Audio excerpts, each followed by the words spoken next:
Hello friends, my name is Shane Moss with Belmont Enterprises and I'm joined by Chris Loman from Belmont Enterprises. Today we're excited to introduce you to a brand new innovative line of fall protection named KStrong.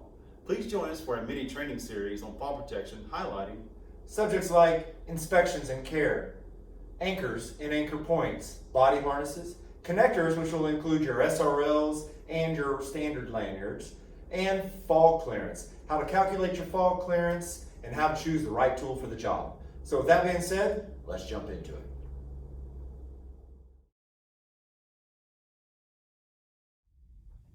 When it comes to inspections, Chris, what are the key points to inspect when it comes to soft goods, particularly harnesses and lanyards? So some of the key things that I look at when we're dealing with soft good type items like the harness, the lanyard, or even the webbing anchor strap is beginning with the tag. So I want to make sure that the tag is there and that the tag is legible. If it's not, I need to take this whole unit out of service. From there, I'm going to move on to the metal, the webbing, and the stitching. That's the main point of focus. When I'm going over any of the metal components on the harness or the lanyard or the anchor, right, the webbing anchor, I'm looking for any signs of deformity, any signs of breaks or cracks, any signs of rust, anything that would compromise the use of that given metal piece. I'm also going to check the functionality of the given piece. For example, if it's a hook, to make sure that it works properly. From there, I'm going to move on to the webbing. When I check the webbing out, I'm looking for any signs of damage, just like in the metal, except this time I'm looking for cuts, frays, tears, punctures, signs of degradation caused by UV or chemical exposure, burns from welding slag, things of that nature. I want to check out anything that might compromise the use of that webbing. When in doubt, Shane, pull it out, right? So we don't want anything that would compromise that webbing's use, to be repetitive. Moving on from that, I'm going to check the stitching. So I'm going to look at the stitching points all over whether it's the harness or the anchor strap or the lanyard, and I want to check for any more than one broken stitch. If I find more than one broken stitch, I'm going to pull that unit out of service.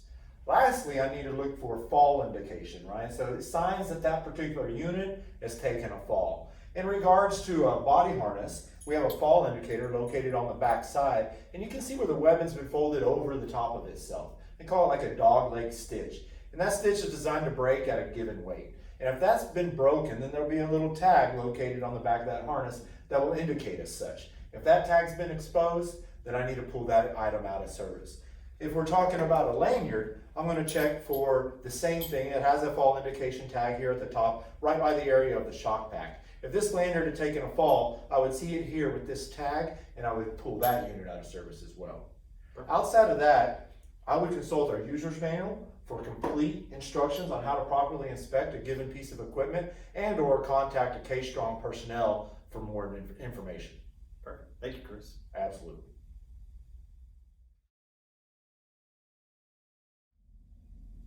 All right, Chris, moving forward from soft goods, how would you best summarize the inspection process of hard goods such as anchor points and SRLs?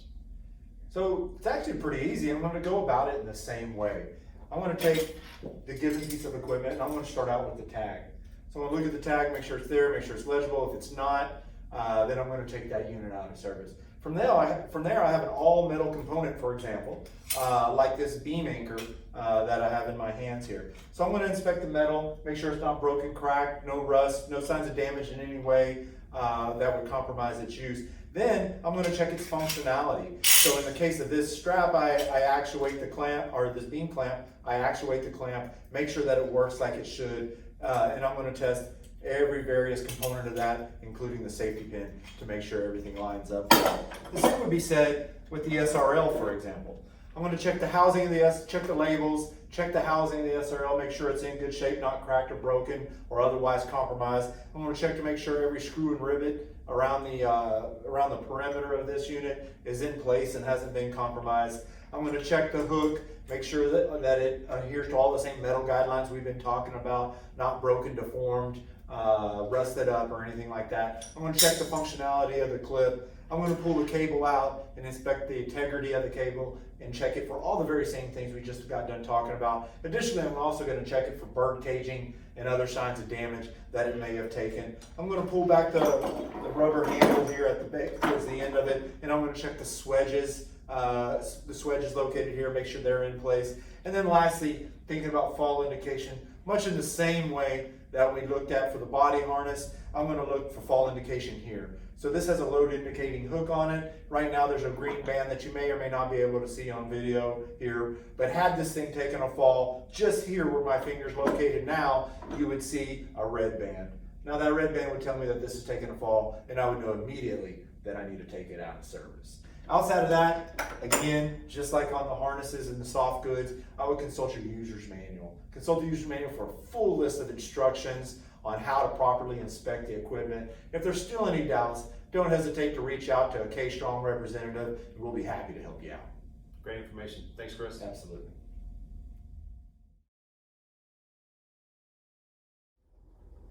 Now let's discuss how to care and store your equipment. Starting with soft goods, Chris, how do we properly clean a harness? Well, really, the answer is pretty simple. It's really a great question because all too often in the field I see people doing it incorrectly. So knowing the proper way to do it is a great thing to know. So essentially, you treat your fall protection like you treat yourself. So when we're talking about soft goods, I'm not going to use any pressure washers, any harsh cleansers or chemicals. I'm just going to basically use some nice mild soap, right, and a soft bristle brush or a sponge. So what I'm going to do is I'm going to fill up a bucket of water. I'm going to maybe add some Dawn dishwashing detergent, something of that nature. And then I'm going to dunk this harness in there, get it nice and wet with the soapy water. And then from there I'm going to bring it out and I'm going to scrub all the parts that need attention with my soft bristle brush or my sponge, cleaning up the webbing, cleaning up the D-rings and various other points on the harness that need to have attention. And then from there, I'm going to have another bucket set up with some fresh water. I'm going to dunk this thing in some fresh water, rinse off all the soap residue and any other dirt residue that still might be on there.